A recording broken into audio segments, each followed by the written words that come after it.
Dusty Rose, such a pretty name. I want to talk to you about how long you've been sober. That's where we'll start, and we'll get into kind of your story. But how long have you been sober? How's this year been for you? Actually, today is 15 months sober for me on the 15th, so I'm pretty excited about that. Congratulations. I started off at Teen Challenge on an inpatient program that really helped me. And I proceeded to go to New Way, which was a good stepping stone for me to get into sober living because they helped with my rent to begin with.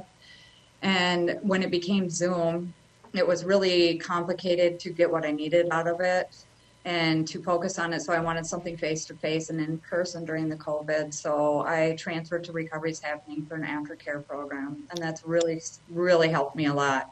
Tim's an excellent counselor. Explain that, because there are people who don't understand what, I mean, we know what the difference. I mean, we're doing it on a computer, we do it face-to-face. But what is it specifically that you found was so necessary for you?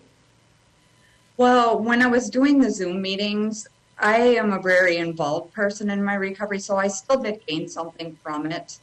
But I don't think that a person who maybe needs a little bit of extra footing and a little extra push would benefit from it as much as being in person. Tim says the opposite of addiction is connection. It's crucial for my recovery anyways. How old were you when, and what did you start with? So, you know, where did your substance abuse start, and then when did it turn into something that you're like, I don't have control of this, and it was an addiction?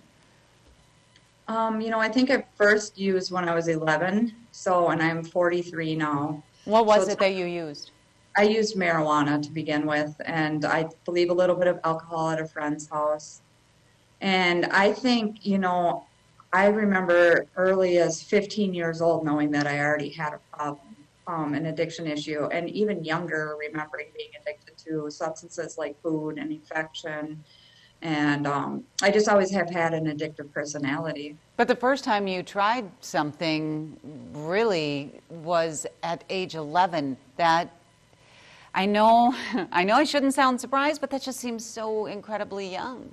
It is so young. It's very young. And I just remember being with some friends and sampling it. And that was just trying it and then actually hitting it hard at the age of 15 and on. And then just progressively getting worse throughout the years. You have two children. You have a 14-year-old and a 22-year-old. Have you found that because of your struggles, are you harder on your kids, or are you more understanding, or is it both?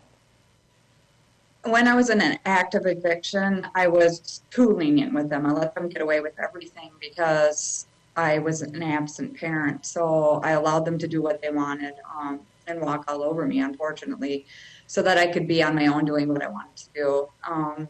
There has to be some guilt. There has to be some guilt with that, because on one hand you want to be a mom and tell them, you know, and give them some structure, but at the same time you're using, so you didn't want to be a hypocrite. Is there some of that? Absolutely. There's tons of guilt and shame with it, and that's a big portion of my addiction is, you know, I've lost custody of my kids and gained it back, and I've been legally dead 3 times from my addiction. And what does that mean? Yeah, I've had a suicide attempt when I was younger and was resuscitated in a car accident in 2007, drinking and driving, and then an overdose in 2017.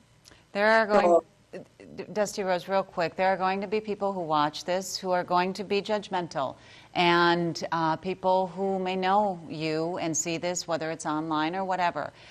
Does that worry you? Drinking and driving and getting into an accident it takes on a different listening to this. Does that worry you? No, not anymore, because I've worked extremely hard this past 15 months to work on my guilt and my shame of my past and my addiction and my choices that I've made. And do I still feel it? Yes. And do I feel bad for the things that I've done? Absolutely. If I hold on to it, I will never get well and I'll never move forward. And I've gained so much back within this 15 months. If I hold on to that old stuff, I won't ever grow. So you said that you were legally dead 3 times. There was the suicide, an accident, and what was the third time? An overdose. because How long ago was that overdose? it was in 2017. And yet you went back to using.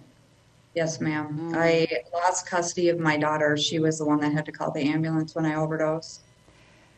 How are you doing with your relationship with your daughter and with you? A lot of this is about forgiving ourselves when we make mistakes.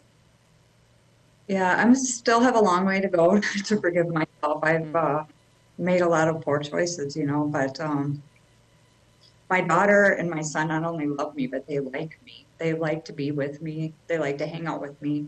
I've gained my family back. I've gained a career. I got my cosmetology license back. I've got my spirituality back. I have a few material things, sober friends, a sober community. It's just been a phenomenal last 15 months. I've grown more than I ever have in my entire life. All these interviews take on a little bit of a different personal side. Everybody's got their story. I've been asking a lot of the similar questions, but I'm really glad that you survived, especially those 3 things that happened in your life, and that you're here to tell that story, and that you're here for your kids. God bless you.